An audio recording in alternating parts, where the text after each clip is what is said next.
Hello and welcome to another jungle tutorial.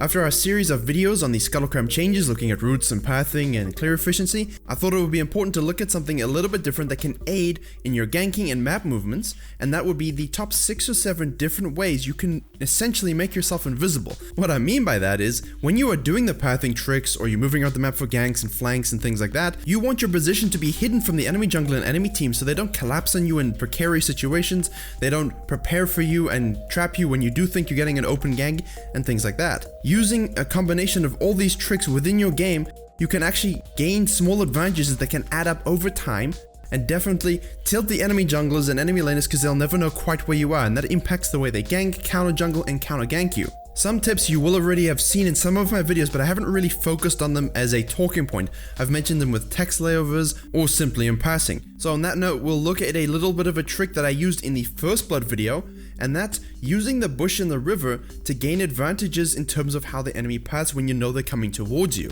Not a lot of junglers think about this, but the middle bush in the river has vision pretty much divided on each side when you are walking towards it. That means it can be quite dangerous to simply face check the river if you are in a weaker matchup. That's why you'll actually see me quite often place a ward in that bush when I'm taking a level 2 Scuttlecrab, just so I can see the enemy coming towards me.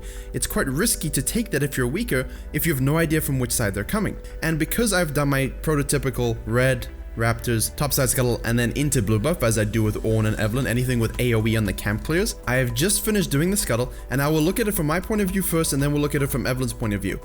I see her coming up over the top because I placed a ward previously. She rotates down and heads straight towards me, and I've managed to slip into the bush, so I think I actually got in there clean. And because it was such a brief second, I think she's a little bit unsure of what I'm doing and if the scuttle is even up. So she turns back a little bit, but because Yasuo was paying attention to me and paying attention to the pings, we're able to collapse on her, and now it's a mind game of when we use our flashes, when we use our CC, Yasuo has Ignite and I have red buff. So I wait until as late as I can before I flash W and Q. This forces her to flash over the wall, and of course Yasuo can follow, hitting his skills and hitting the Ignite, and we get the first blood.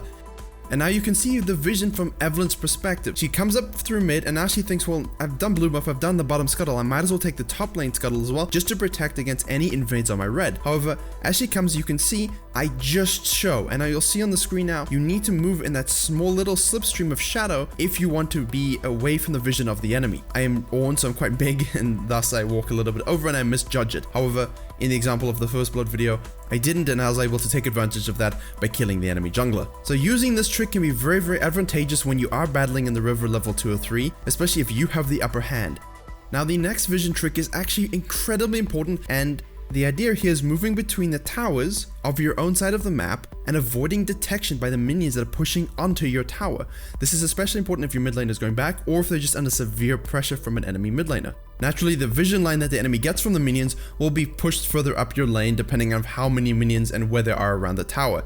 Usually in this case, as they're pushing up, you'll have a little bit of liberty in terms of how you path, but look at how I move with Volibear. I'm moving directly across as you normally would if the mid laners were just in the middle of the lane. However, I immediately drag myself back, and that's because I wanted to avoid detection as I was flanking down for a bot lane play. You might often see this in LCS or in challenger level streams where giving your location away can lead to you losing an entire side of the map as well as ganks and counter ganks and invade. You really want to remain hidden as much as possible. Now the ideal pathing in this situation will be shown on your screen now.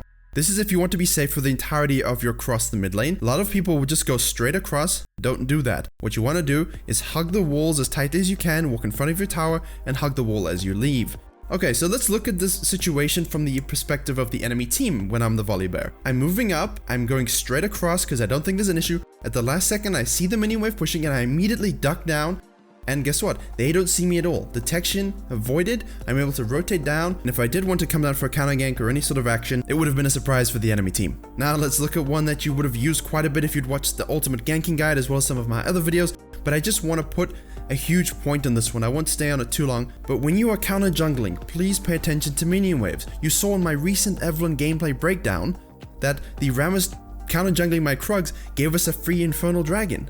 That's huge. In this example in the last video is Ornn. You can see I'm counter jungling the enemy. I know because they're not on this side of the map, and I'm using my off meta picks to get a little bit of advantages where I can, especially in these early level clears. In this example here is Zyra, and I'm waiting for the minion waves. Now, if you're a mobile jungler such as Camille, Kayn, anything like that with a dash, you can of course hop over the wall, but you do need to still be careful because that line of vision when you are doing the krugs does extend into the lane and the minions will show you. So make sure if you're walking around, even if you're hopping over, drag the krugs into the bush, keep your counter jungling hidden, maybe leave a wall behind, and now no one knows you were there.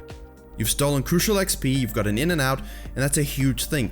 If the enemy knows you're down there, well, they can collapse on you, especially bottom lane. It's a very risky thing to steal krugs like that. If you're top lane, you can give away dragons and towers. I see a lot of people giving away a lot of information by counter jungling krugs, and it really is unnecessary considering how easy it is to do that while remaining hidden. And another one that we used in a previous guide, flanking behind the mid lane for those easy ganks when you know there's vision in the side river and you can avoid it simply by sticking really close to the wall. This is something I learned back in Season 4 watching Dandy play Rengar. And again, it's very simple, you don't have to be lazy about it, you can just make this a force of habit. Even if it isn't warded, if you don't know it's warded, you do this, you have the element of surprise, very free ganks. In this situation here, we're spanking the enemy bot for not picking it ADC, very easy pickings. I go down to take the krugs, and what I didn't know of course was that it was warded. Now from my point of view, I'm just assuming where there are wards and where there aren't. From the enemy's point of view, you can see that they did see me, and you can see Victor preemptively wards mid lane in the side bush just in case I decide to sneak up. I paid attention to this, I saw it show up on the map, because you should be looking at the map, there's no reason to look at the krugs, look at the mini-map or press F keys if you want.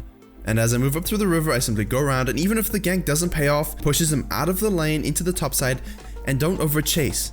And the reason I'm showing off an example we didn't actually get off a successful kill is purely because a good gank doesn't necessarily have to burn sums or get a kill, it's mind games.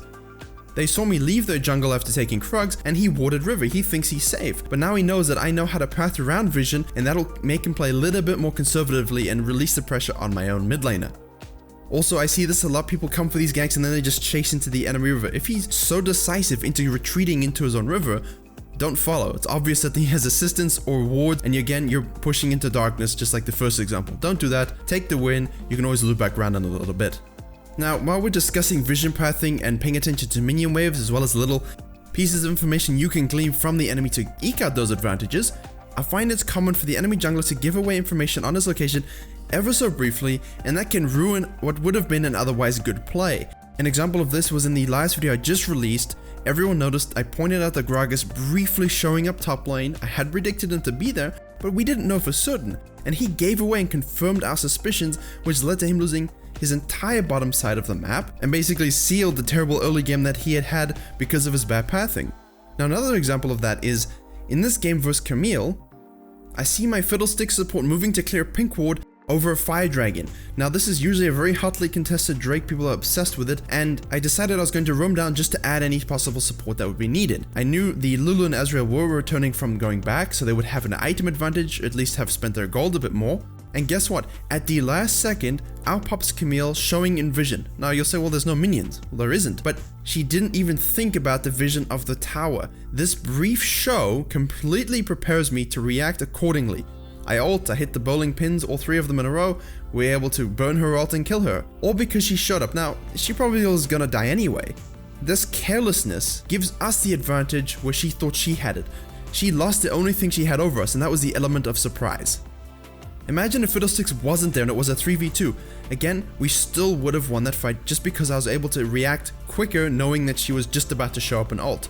So when you are ganking, when you are moving around the map like that, be very, very careful of hugging walls and knowing where the minions are and the sphere of influence of the towers in terms of giving away your location. And of course, it's very important to pay attention to the body language of the enemy, especially if you're getting invaded in the early game. In the same Ornn vs Camille game, I got snuck up on my level 2 buff. I didn't really expect it, however, because of the ward placed, ignore my failed ward, but because of the ward placed by my mid laner, I see Zoe moving across. I'm watching her behavior. Yes, I'm doing my camp and I'm not moving my camera. I want to keep the camera on me in case I get invaded, and I'm watching her movements and seeing that I'm probably going to get collapsed on. I expected Camille to come from the same direction, however she had already positioned to jump over the wall. Fortunately for me, her smites were pretty bad. I'm able to secure the blue, we force a flash, we grab a kill, and all because my entire team was paying attention to Zoe's body language, listening to pings, and keeping an eye out for each other.